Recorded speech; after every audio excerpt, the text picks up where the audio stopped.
So I had pressure on the one hand that I need music to be even able to perform, but at the same time, I'd already opened my big mouth and said that I was gonna deliver an album, and I wanted to be a man of my word. So hapo ndio shida zilianza. So by the time hiyo nilianguka, album ilitoka, I was just like, yes, finally, yes.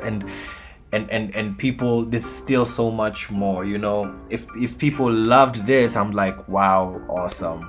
Wait, great stuff for you've just mentioned that former label, and there's a question that I have to ask, obviously. Like, all these other accounts that exist of Steph Kapela, why couldn't they just be shut down? You gotta ask them that. How did you not have passwords to your own social media? When I got signed, because they were going to be the ones who were updating it and stuff like that, I had to give them my password so that, you know, because we had a guy, like, actually I still work with him right now. He's actually in my team. Shout out to Lennox. Lennox was going to be like our branding guy. So I had to give them the passwords because they were going to be uploading stuff, they were going to be designing stuff and whatnot.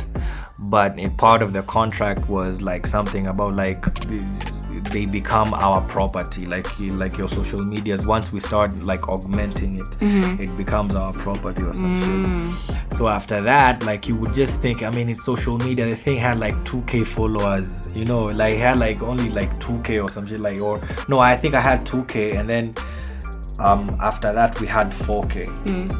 But that's it. It was just 4K followers. You know what I'm saying? Yeah. But I still have that. Yeah, so they kept it. All right. You watch here. So I just wanted to ask, because I know like people still tag like the old accounts, and I'm like, it's not. We've tried even to made like a whole ass song and ask them like, yo, what's up? Yeah. Can y'all just? And still nothing. No. Damn. They're still there, ain't they? Damn. Okay, so tell me, how does, because for the longest time, you see, when you first announced that there was going to be an album dropping, it was supposed to be The Prodigal African, right? So how does The Prodigal African become Vikky Secrets? It was actually a double album. It was supposed to drop as a double album. And COVID-19 happened. And we had to restructure everything, because even some of the deals that we had at the moment, like, they had to be restructured, because those companies now all of a sudden they faced a very big challenge of not knowing if people were still going to be buying their products. Everyone is in lockdown.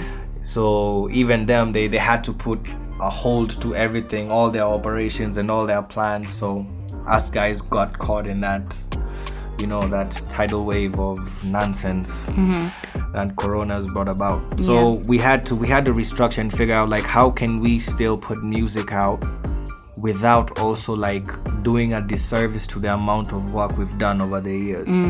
So instead of dropping a whole bunch of songs at once, and some can even just disappear into the ether, because, you know, guys will pick their favorites, the radios, the media will pick their favorites, and a lot of stuff can just get lost. We wanted to slow it down a little bit, and just decided, okay, let's drop Vikky Secrets first. Let that kind of circulate, let people like really vibe with it, start understanding the sound, and, you know, we can also like gain a lot of information, a lot of feedback, depending on how it does. So that's what we did, and it worked out great. It worked out much better than we thought. I think that was just God telling us, like, "Muwa leta corona tu just so we drop." So now the Prodigal African is still gonna be dropping? Yes. That's now the bigger album that Vikky Secrets is a part of, or something different, like, well, I can't give you all the goods. Listen, what you have to understand about Prodigal African is about me, not necessarily like me Steph Kapela, but me, my experiences in terms of like me representing like a whole group of people, right? There's a whole group of people I call Prodigal Africans. Ivan is a Prodigal African. A lot of people I know, who was I just with yesterday? Like a friend of mine called Jenga Doga 10 times. He's like a Prodigal African, and I can't explain that right now. Yeah, like, what does that mean? It's basically it's something to do with being exposed to like different types of lifestyles, and even now more so, like more people are prodigal Africans or prodigal in themselves. It doesn't have to be African, they can be Asian, whatever. A lot of people are prodigal right now because of social media. Because of social media and just exposed, and the internet, being exposed to, like, basically a lot of people have kind of adopted new cultures, new sounds, new ways of talking, new ways of being, because of what they've been exposed to, but they still carry who they actually are within themselves. But now that you've seen like what's possible out there, now that you've seen like a Lupita, it's like being wide. It's like being wide in perspective. Yeah. Not necessarily just being allowing yourself to be closed off to one system or one way of thinking. It's literally allowing and embracing like the versatility that like exists in even just all around us. Yeah. So I'll explain that more in the album and you'll understand it more. Okay. But so that's what I'm saying. It's not necessarily Prodigal African. Prodigal African, if I can tell you right now, it's going to be a 10 album process, right? It's going to be a series. Kutakuwa na Prodigal African 1, 2, 3, 4 mpaka 10, but zitakuwa na different names. You'll understand it as it plays out. Okay. Yeah, that's my whole game plan for the music, and when I'm done with that, I'm out. Alright, so when is this other project that is supposed to be dropping this year? When is it gonna drop? We got features on there. Are you rapping on there? Because Vikky Secrets, he was just out here singing Steph. Honestly, yeah. I told you this, like, when I first heard the album, I was like, where are the raps? Day, man. I was like, where the raps at? Where the raps at? Boy. Yeah, man. I'm asking. They coming. You know I'm a rapper at heart. I mean, hip-hop dictates how I even write, even my R&B stuff. So I'm always a rapper. Really? I think R&B dictates how you write your hip hop stuff. No, not at all. Like, I mean, listen to most of my songs. Like, I'm always trying to have bars. Even when I'm singing, you know. But hip hop dictates most of my writing. I always try to be clever, witty, instead of just, saying nakupenda, Yeah.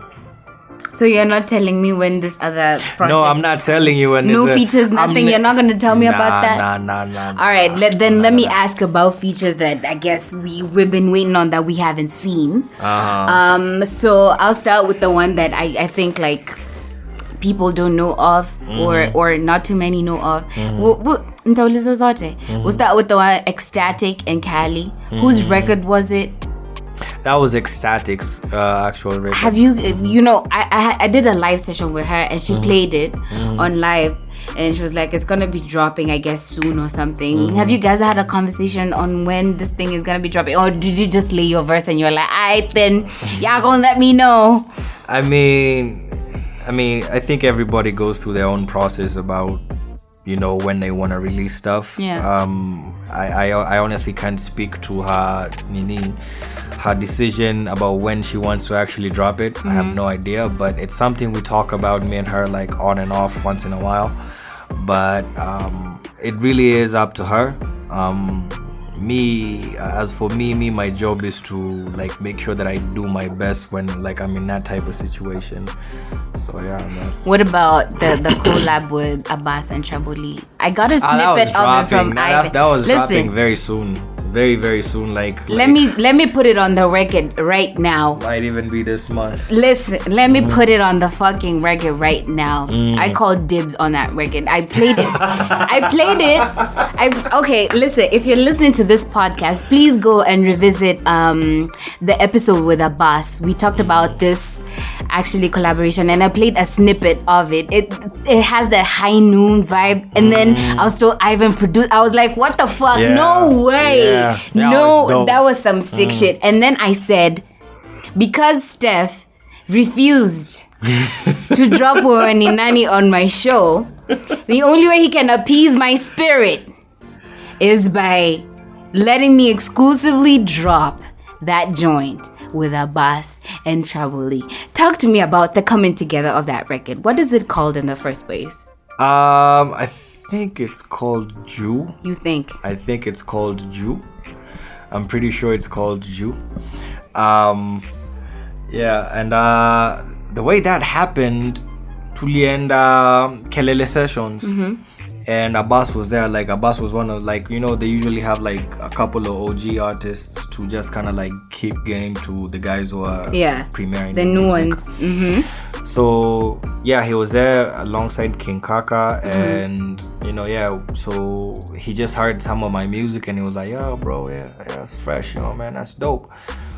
And then he was just like, we just started talking during the break, and he was like, yo bro, let's work, we could do something, you know, because Abbas is always so down to do some shit. If he likes it, you will know for sure. Bruh, we just pangad like maybe the next day or the day after that, and we went to Kali's studio. Actually, funny thing, we went to Kali's studio because Abbas was there. He was laying like he was recording like a collabo yake nini Kali na Wakadinali.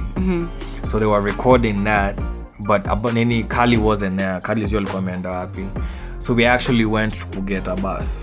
So we go, we vibe, nini, nashikana magari, tunafuatana. We went all the way to Ronga. We did an overnight session.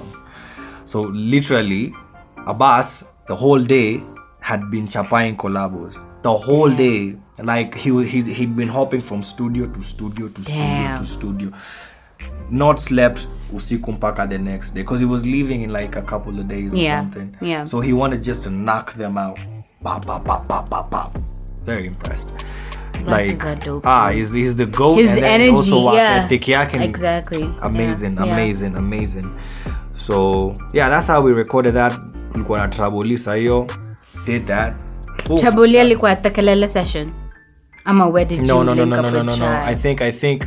I think it was actually Abbas. It was actually Abbas, and it was like, yo, like, yeah, let's get Tra on this, you know. Yeah, because I honestly, I never would have pegged like a Steph Traboli. But it's there though. Track. That's a collabo we've already recorded. That's what I'm saying. Like, I'm not like, when I think Steph, I would never. I know, but like, you get what I'm saying. What you're saying. The two styles are very exactly. different. You don't really like, where do they clash at? I like trying my hat at new things. I don't like being boxed into anything. Plus, when you put yourself in new areas, you learn something. You get challenged. You learn something. Yeah. So, yeah, that's how that happened. Tra came and killed it, man. I think even Tra has the best verse on that stuff, man. Like, that's, you know. So can you put it on the record right here that I'm the one who's dropping it? Hey. And to appease me, first of all, people, this nigga Steph was late for this session. How you gonna put me on record? So like, to even appease me further, because I was so pissed. Man, I was mad. about to let you have it, but now you spilling secrets. That's not a secret. Man, but it's cool. You telling the whole world. Let them know. Like, if you hear that song dropping on my show, it's because like I deserve it. He's done a lot of whack shit, but to make me deserve that drop. But now let me get into like Vikky Secrets and relationships and love, which is what you're talking about on the 9-track project. I'm not gonna talk about why the title Vikky Secrets. Listen, if you don't know why it's called Vikky Secrets, you can go on YouTube and search for other Steph Kapela interviews and get that, because I don't want to be repetitive. It's not what we do on the Kingship podcast. Alright, cool. So, let's talk about relationships. You've already mentioned getting into a relationship or like your first girlfriend at 10. Honestly, I'm not going to ask you about that because when we're kids, nobody really knows. Shit out of her. And she left me. She went to London. Bruh. Like, okay, listen. No. Now you know why I simp out like once in a while. Like that's why my records are always like, yo, girl's been breaking my heart since something. Like. But okay, when was the first time actually for real where like you'd say you actually fell in love? That's a tough one. I'd say probably baby moms. Yeah. Because I think before that it was a whole lot of How infatuation. Old were you then? Like 23. Okay. 23 maybe. Before that it was infatuation. I didn't know. I didn't know at the time it was. I thought I was really in love with man, like I've gone through with everyone. A bunch of broken hearts, man. I've gone through a whole bunch. Yeah. After the third time, you have to be like, listen. See, that's how men become, like, not necessarily ruthless, but that's how men develop this like anti-rejection shield, you know. Yeah, you gotta protect yourself. At some point you get somewhere where you just like, now you're almost prepared to, like, oh, when someone starts acting shady, you're just like, hi. You know, wajipanga. So that's 23. Wait, are you willing to talk about what happened with your baby moms? Like, why you not together? Okay, that's let's long story. Mi utaniambia lakini.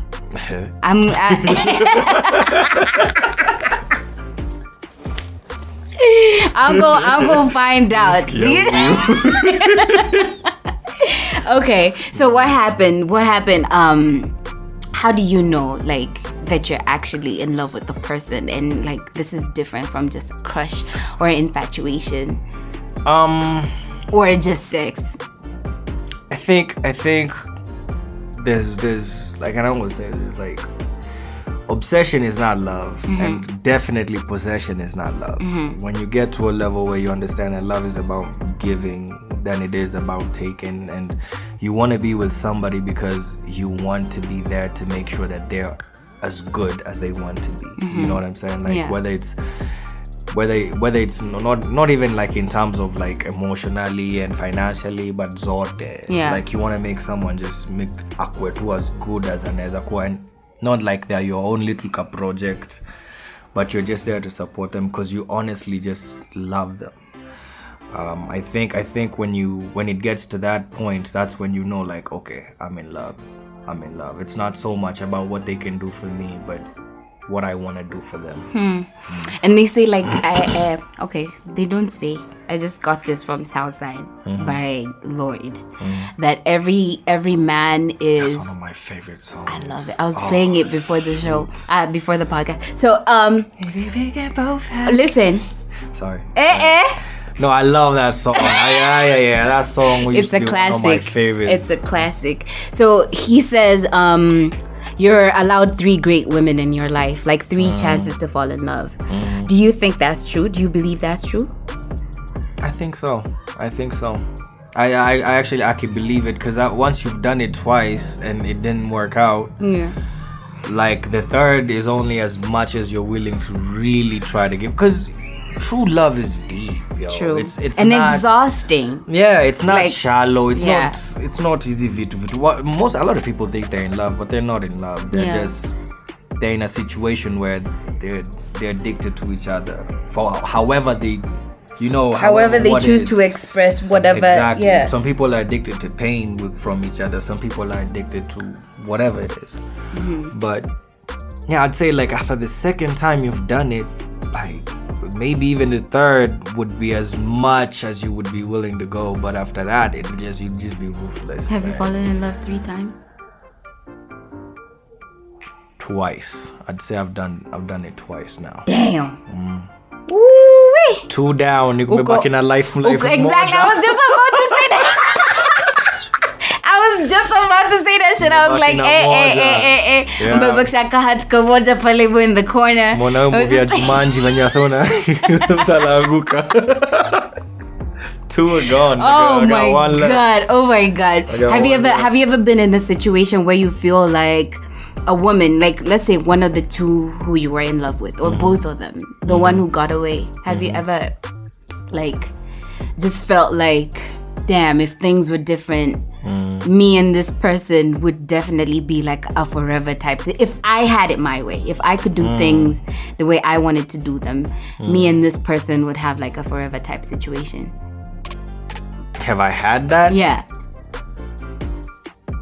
I mean, yeah, I think so. Yeah, for sure. I've had, like, but that's not the way the world works, you know? Like, you can't have things your way. Yeah. Usually, a lot of the times, like, and of course, like we just said, love is about giving, so sometimes people have their own ideas, you know? But yeah, that's a tough question. I mean, if I had things my way, would that be a forever thing? Yeah. Like what happened in that situation that maybe makes not in the two that have already happened, but maybe in the future. But because it's not a situation where I can never say like I could have things my way, you know. Yeah. What happened? Who fucked up? Did you fuck up? You fucked up, didn't you? Yo, after breaking my heart for years, it's my turn now. Oh my god. Okay, let's talk about sex. So, listen. Personally, honestly, I'm very like open to embracing everything that makes a person a person. Like, we're sexual beings. We all go through like the highs and lows of life, mental health, and we all love music, clocking conversation. So I really like getting a 360 perspective on people and just finding out how people grew up. So you said like, you know, going into States is you getting your freedom. You could do whatever the fuck you wanted to do, whoever the fuck you wanted to do. Did you ever, do you remember at any one point having like a sex talk with your mom about? The only sex talk I ever had with my mom was ukienda ukifanya hizo mtabia mbaya huko nje. God damn it. Ujue unaweza pata ukimwi. Ujue mnaweza pata mtoto. Na hapa mimi usiniletee mtoto. Yeah, that was it. Like, that was literally the entire sex talk with my mom. Like, that was it. I never had a sex talk with my parents. Do you wish you did? I don't know. Because now, like, I have my own kid and I have no idea, like, how this thing is supposed to go. Like, I don't know the birds and the bees story. That's some foreign shit. Like, bro, Missy Jewish, you nitaanza kumwambia aje. And he's turning 8 in November, so I'm counting, like, enough 3-4 years, I'm gonna have to like now really start thinking like, okay, son. Yep. And I don't know how that's gonna go, bro. I honestly, I didn't have the sex talk with my mom either. I won't say what she told me. Nah. So si tunakujanga hapa kuongea. Okay, sawa. She told me because she called me by my first name, which I'm not gonna give you the pleasure of hearing. Oh, niseme Jumina Ju. So she called me by my first name, and she was like, "Listen, as you go jumping in and out of men's beds, just know, the HIV talk." There's AIDS, and also like that's not the deadliest thing. There's ARVs now. There's kids. That's nothing. You know, we can raise a kid, but you know, there's the HPV, and the more partners you have, the more you can put yourself at risk of getting it. And that's how I don't know who died, because she got cervical cancer because like she was faithful to her man, but her man was unfaithful. And like it doesn't matter if you're faithful to one person, if that person is not faithful to you, they can still bring it to you, because men don't get it. Yo, listen, it wasn't a pretty conversation. I was like, if that, you know, we're not okay. We're not gonna talk about countries. Okay, we're gonna talk. All right, cool. Because that didn't make me not have sex. Like that didn't like telling me that didn't tell me wrap up, protect yourself, take the morning after pill if something happens, or these are your contraceptive options if you don't want to get that kid. And it's information that I would have loved to know, instead of going on the internet and being like, or asking my girls like, shit, what are you on and how does it make you feel, and like I want to get on that, but like I'm scared. Like it's a lot that can be saved from having that conversation. I believe in like, as opposed to bashing people for having sex, because you know they're gonna do it even if like teach them better ways to have that sex. Facts. Healthy ways, like before sex, how am I supposed to prep myself? After sex, what am I supposed to do? Like I don't think people know that you're supposed to pee after sex. Like it reduces the risk of you getting like an STI or a UTI or whatever. Like it just cleanses your body. And you know that information is not information that you should be finding out from someone on Twitter. While your mom, who already has experience, I mean, you have 3 children, like we can see, you know. We We can see you know. So share some of that. And up until this day, I wanted to have a conversation with my mom about like contraceptives the other day. But like, I'm just looking at her like, am I going to be confirming that I'm having sex? Will that be a conversation? Yeah. Because like she met the person that I was with. Like she knows that I was living with a nigga. You guys were allowed to do that? To do what? Like to live together? Have boyfriends and shit? No. I'm saying like recently in my last relationship, she knows the person that I was with. So she knows definitely that like I have been having sex. But like still, it's not a conversation that we've ever had still. And I wish that we could have it. And yes, I was allowed to have boyfriends growing up. How not boyfriends, because I was told a boyfriend is not a special friend. A boyfriend is a friend who is a boy. So my parents were high school teachers. So they I guess they understood the whole boy girl thing. And I think the first time a boy actually came to our crib, I was 11. Wow. And he came on the door, he knocked, he was like, again, my first name, does live here? And my mom was like, oh, there's someone for you at the door. So I went to the kitchen because I'm like, fuck, I'm gonna get a whooping. Like, who the fuck is this guy? I don't even remember him. Right. But then my mom comes in. She actually went to the bedroom and left us in the living room alone. And she was like, kwani upiki mgeni wako chai? I was like, holy shit. So my folks, because they were liberal like that, they would have rather a nigga come into the house, we sit down, we have a conversation, as opposed to tumepata huko nje ati tunatembea, we're on the streets. Because again, Africa, if people see you in the street talking to a boy, it's like exactly. So because everyone wouldn't understand that, even my friends in primary school wouldn't get that. I can have boys who are friends and my parents are cool with that. They're like, what the fuck, how does that happen, you know? But still, I hope like, well, where I used to get in trouble was like, I remember one time this boy, I think Alinimbia, we were at TID. I used to like the song Siamini. Oh, Siamini. Yes. He sang that song and then I hugged him. Then my sister, my younger sister, saw me. I got a whooping, fam. Yeah, so your paros were pretty much the same. Although me, I wasn't allowed to have girls who were friends. Nika too 50-50. But I think you should have that sex talk, honestly. Like, it will save a lot. I think it does. 30s.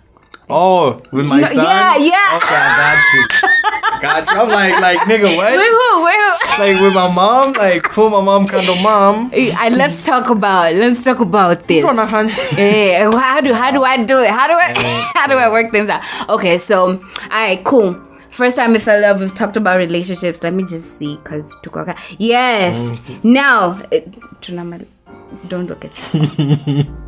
Alright, so, yes. The thing that has been trending right now that we're on relationships and love and everything, August, Jada, Will, and that entanglement type situation. And I also asked this in reference to one of the records, your favorite record on Vikky Secrets. So, the floor is yours, sir. What is your stand on open polyamorous relationships? I don't know. What are you saying? I don't have an opinion based on it. Like, okay, this is what I'm thinking. I'm thinking people are free human beings, especially in today's society. People can do whatever they want as long as it works for them. If it works for you guys, then it's absolutely okay. There's no one stopping you from doing anything. I personally believe that a lot of Hollywood couples have that kind of arrangement. I feel like beyond even having the open thing and whatnot, I think like a lot of those are like arranged. Like, I'm popping, you're popping. How can we both pop harder and like make this money and be talked about, power couple type situation? I feel I feel like that's Cardi B and Offset. I don't think that was just Jay-Z says in one of the records, like, tell your father we go farther as a couple. You know, like, so like at the end of the day, I really do believe that You know, Yeah. even if it's not arranged, but someone will sit down and look at the field based on where they at, like in the field, and they'll be like, okay, I think like that guy is cute over there, and he's like at a certain status, and I think like our combined status is actually going to help us move. So they'll even approach it, like they'll approach that guy with that in mind, or they'll approach that girl with that in mind in the first place. So it doesn't necessarily have to be like arranged zilati, like maybe there's like a guy behind the scenes. Now I'm saying now you're even like an arranged marriage, you know.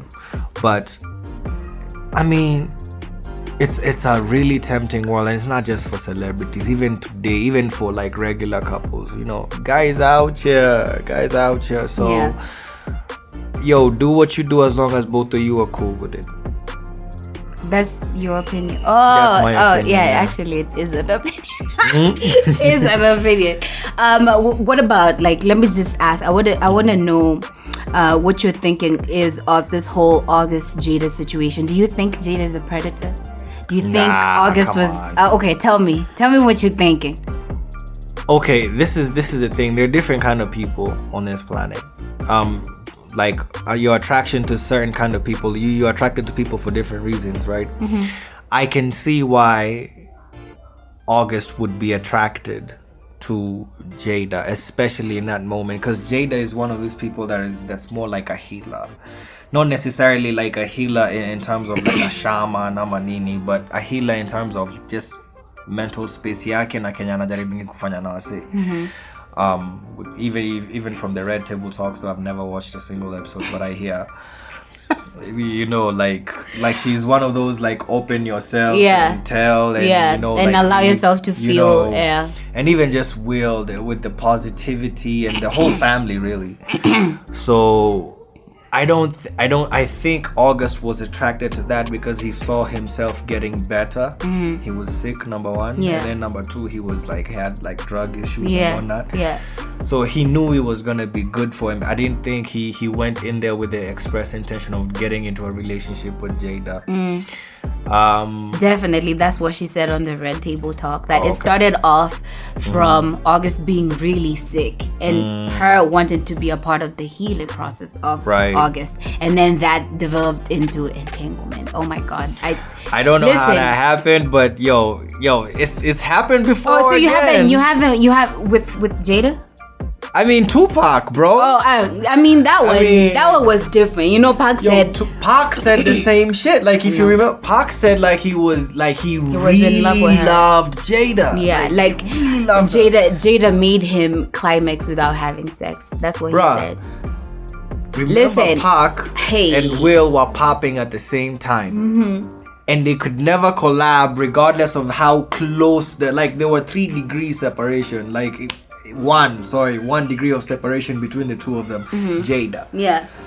And they never did a record. They couldn't even be in the same room together. Yeah, they actually didn't meet. I don't know. No, they met. They met once, like, but then I think Will said like it was like a weird meetup or some shit. I watched that interview too, and I was like, yo, but Jada has that vibe. She has that vibe about her. Someone said Jada and Erykah Badu have Jada has coochie on Erykah Badu level, you know? Because do you know Erykah Badu has incense sticks of heaven? Yeah. So I was watching a review of somebody talking about it, of like reviewing the incense sticks, and he pulled one out and he smelled it. And he was like, God damn it, this shit smell good.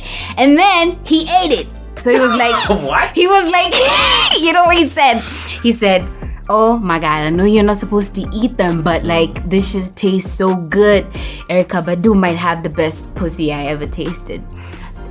We detour, but let me go back to the toxicity. Wow. You know why I feel like I personally kind of feel like Jada preyed on August, to be honest. Here's why I think that. She said on the Red Table Talk when she hooked up with, when she got into the entanglement. First of all, I really hate that she said that. Because listen, it makes no sense. I've never heard like quantum entanglement. Like what, even Will was like an entanglement, and she was like, yeah, well, August is like So, here's the situation, right? Mm-hmm. August is already broken. And Will asked Jada, why did you do it? She said, I wanted to feel good. It had been a while for me since I felt good, right? Mm-hmm. So how is a broken person who's going through their own issues, fighting their own demons, who is looking for healing, who's looking for healing, who has mommy issues, who has daddy issues, he's lost his whole family, his brother was shot, his sister died, he has to take in the nephews, he already has like an autoimmune disease brewing inside of him, because of the disease, he got addicted to perks because that was his pain medication, but he started taking too much of them, and that's where the healing started from. So August came around Jada from being friends with Jada's son. Right. Mm-hmm. So yeah, I'm here, I'm broken, I'm like, oh my god, my mom doesn't love me, why doesn't my mom love me? And there's this woman who's twice your age who is fine as fuck. Yeah, she is. Who's fine as fuck, and she's coming through telling you all these things that you want to hear, who's validating your existence, right? Who's loving you the way that you think or feel that you want to be loved. I don't understand how someone who is that, if you watch that interview when he was talking about like losing his eyesight and shit, I can't understand how someone who is in that level of pain is gonna make Jada, who's already a healer, quote unquote, whole again. Well, you said a lot of things, so let me try to unpack them one by one. First of all, like, why do people give to charity?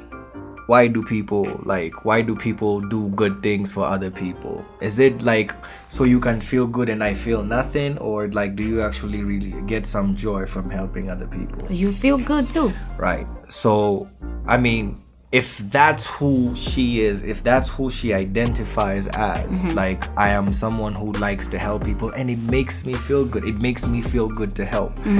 I know people who like are like that, who just, they literally like, when they're not helping other people, they kind of like, especially wale wasi wanapenda kwenda like they'll go babysit pets at a new whatever, at a pound, a shelter, whatever. Like they're people who just, that's where they get their joy. And that's what Will and Jada have been on since the 90s. They've been these people of like, we're just come to me, yeah. That's one. Number two, when August comes through and he's getting healed and whatever and August is still a grown ass goddamn man. True.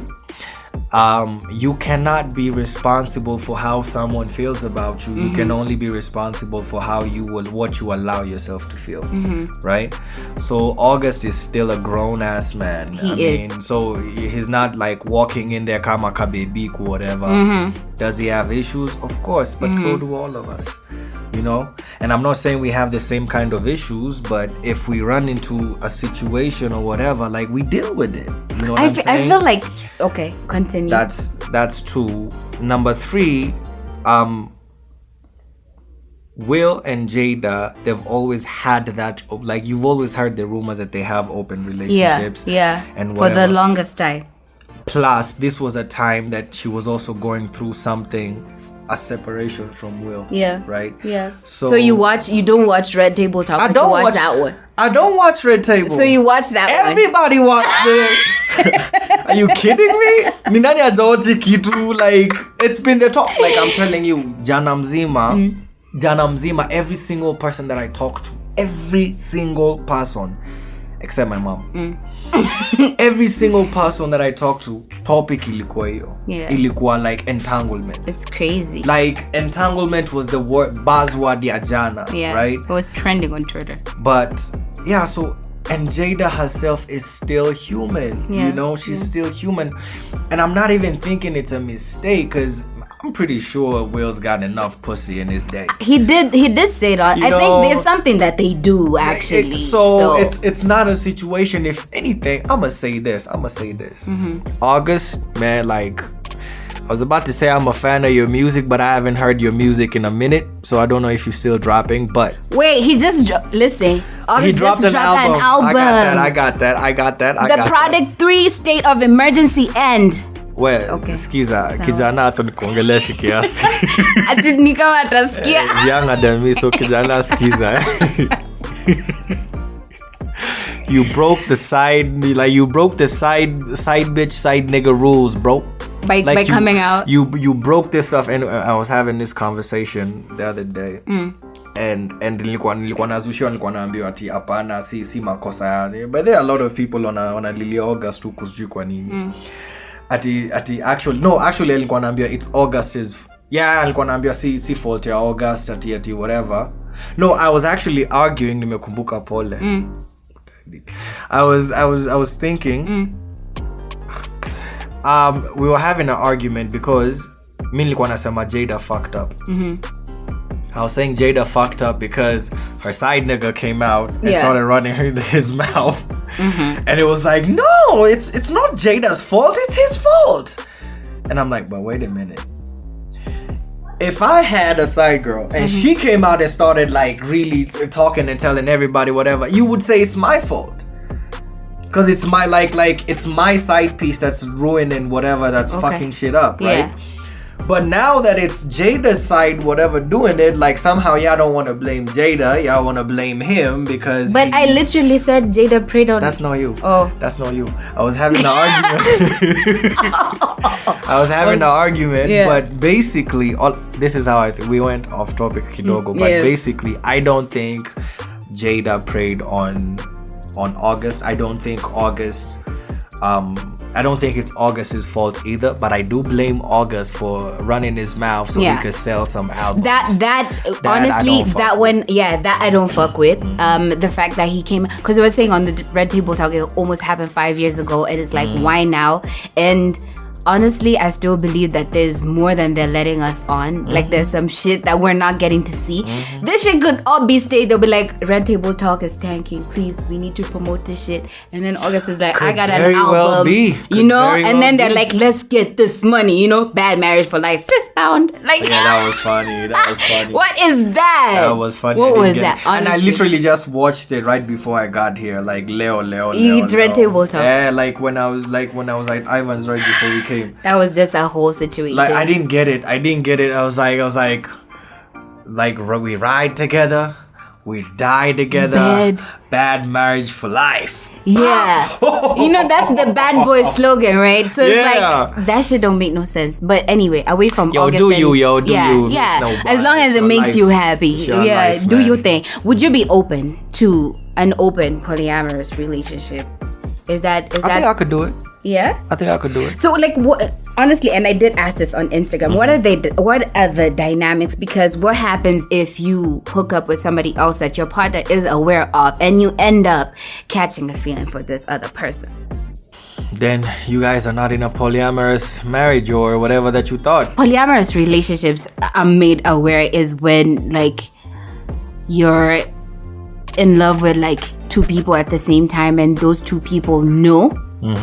And open relationship is like, for example, like me and you are exclusive, but I can, with the consent of my partner, I can, like, occasionally fuck somebody else, and you can fuck somebody else, right? But like we're we're actually, I think that's a better one than a polyamorous one, because like I don't really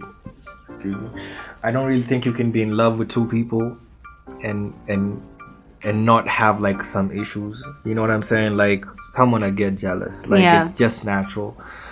But if you're in a situation where you guys are in love with each other, but you've allowed yourself enough space to fuck up once in a while, like if it gets there, I could do it. I was asking, and then I asked, what happens when you actually catch a feeling for this other person who is outside of the relationship and you're in an open relationship?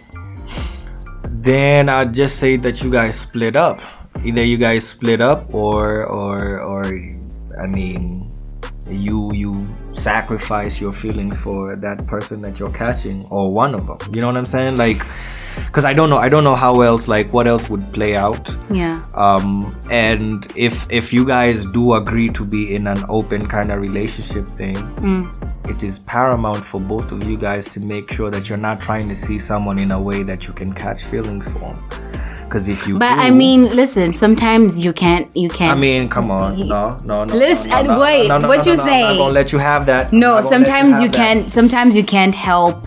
There's no such thing, because if you're trying to just if you're just trying to hit something, then just hit something. Yeah, but then if you keep hitting it, exactly, and then so that's the mistake. So like in open like now let me ask you, in open relationships, are the rules like, okay, I can hook up with somebody else, but only twice? Yes, I mean, that would be not even twice. Like, you might just get jerked off and go home.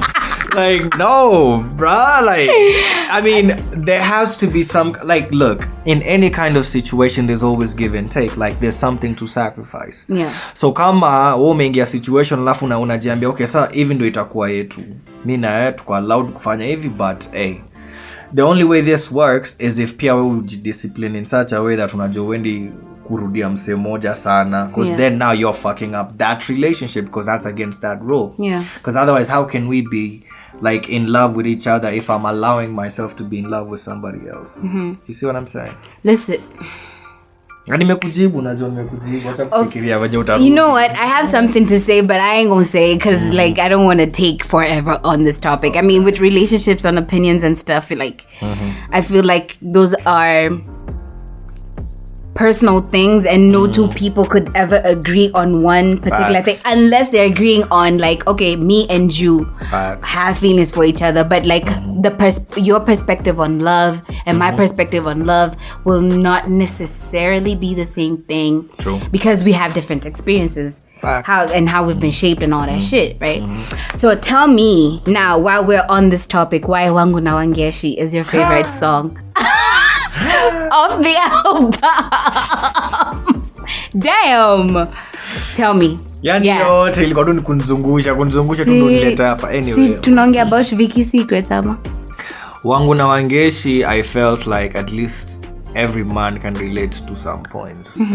I feel not every man, but at least many men have either gone through this or are going through this, or they can relate in some way. It's not that you don't love your woman. It's not that you don't want your woman. It's not that you don't whatever. It's just that, like, for some reason wanaume like hawaezi kabila kuenda huko nje na wafanye ABC. So you're saying it's hard for men to be faithful? No. Is it hard? Yeah. I mean, are you kidding me? Wait, I mean, it's I don't think being faithful is difficult. But my question in particular, based on your statement, was, are you saying it is hard for men to be faithful? Because every nigga says, oh, we're wired to want many women at the same time. I'm just gonna point you to the statistical fact. Oh, please. That it happens more. Like, y'all wouldn't be saying men are trash out here if they weren't doing exactly that. See, I'm not tearing anyone. I'm not saying that men shouldn't be faithful. Are you understanding the difference? Yeah. No. I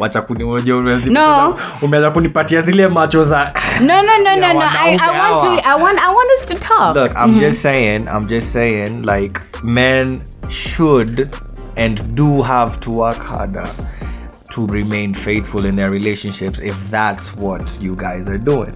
You see what I'm saying? Why do you, yes, kwa sababu wanaume wanapenda kutembea huku kwa hizi barabara zetu wana. So lazima wanaume wajiwala kujidiscipline wakae nyumbani. So yeah, man. All right, so Wangu na Wangeshi, because it's a song that, like, everyone could relate to. You could definitely love your girl. Like a lot of men, like, they love their girl, they want to be with their girl, but they find themselves like they start to feel like that fire is dying, like, and they might. So how you ignite it is by cheating? Not cheating. It's okay, you should listen to the second verse of that song. It says like, I don't love you like I used to, but I'm used to it. I don't know how to leave you, so you do it. So it's already, they're already like almost at an end.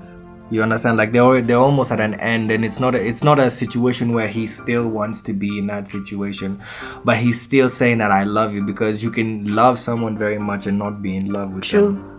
So yeah, that's pretty much what Wangwe Nwageshi is. The Wangwe Nwageshi.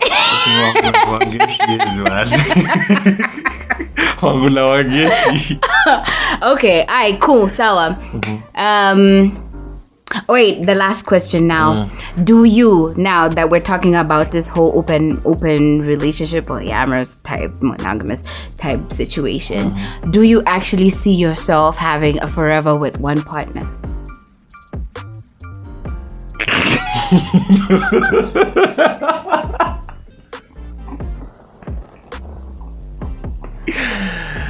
I hope so. I hope so. I hope it works out. Like, you know, yeah. I hope so. I hope so. Oh my goodness. I mean, I don't like. Would I like it? Yeah, absolutely. Do I want to? Yeah. Is it going to be that way? Only God knows. And you know, the people in the relationship get no do if they work it out. But I still feel like, honestly, I don't know. I can't. I don't have a positive outlook on relationships right now. And it's not even for anything, like for my personal relationship. It's just like, since I've been single, I've met a bunch of niggas that like, someone will tell you they're in a relationship, but like they act like they're not in a relationship. I was, and I say this painfully, I was very big on monogamy, like, because I've grown up one mother, one dad, 3 kids, that's that. We never heard like a rumor, oh, my dad is coming home with like, oh shit, I got some extra shit from outside. Nothing. So I've been new from jump. Like, that's how a relationship should work. Like, my parents have an amazing relationship.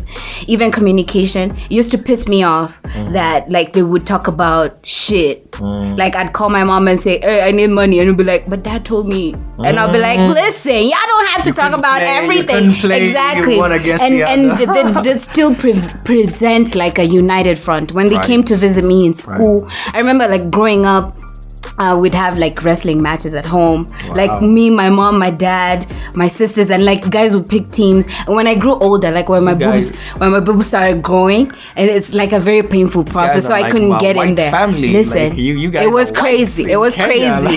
It was crazy. So like I was the ref. I was like through my teenagehood where I couldn't participate. I was the ref, and like kids were, you know, that's how I've known it to be. So I was like, that would be my ideal relationship. But after meeting people, after, you know, seeing that, honestly, in the 12 months that I've been out in these streets, I've never ever met a nigga who's told me like, nah, I can't do that, I have a girlfriend. They'll be like, nah, I can do that, my girlfriend is here, but like, let her leave. We gonna see what it do. You know, or like a nigga straight up will be trying to mag with like a whole ring on their finger, and it's like, fam, at least take that shit off out of respect. Like, I don't have to be seen that you're married and you're trying to get with me too, because it makes me feel like, as a woman, when I was in a relationship, if for example like something came up, I'll be like, you as the other woman, you're not helping me as a woman in my relationship. That's causing a strain on my shit. So for the longest time, I was just like, you know what? Could never do not monogamy type shit. But right now, I'm actually quite open to that open relationship type thing. And I feel like I say it painfully. Why I said I say it painfully is because if I'm open to an open relationship, is because I've detached like a huge percentage of my heart from it. And that hurts me, because I know that I could love you so much better, so much more. I could show you so much more affection.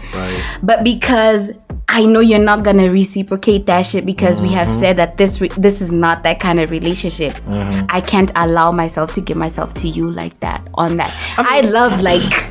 As much as like things have changed in the game right now, like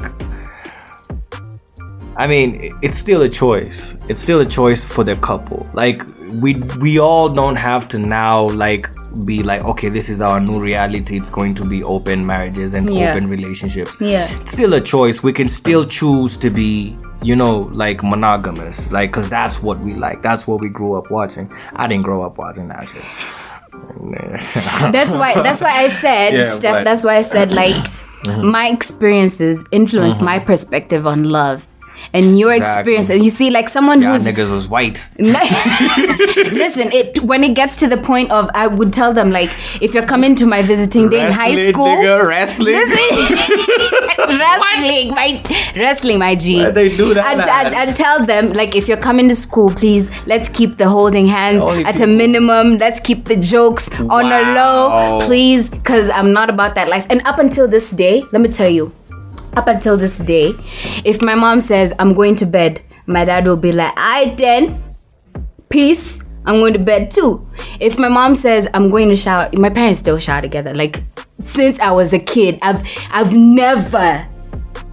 Yeah, like, I've never seen. Listen, my folks like love that in my life. My folks love each other. I have never heard anything like that from my neighbor, cousin, friend, I'm telling enemy. You. No one has ever told me anything like that. Up until this day, like, my mom will say, "I'm going to take a shower." Actually, listen, this is how the conversations go.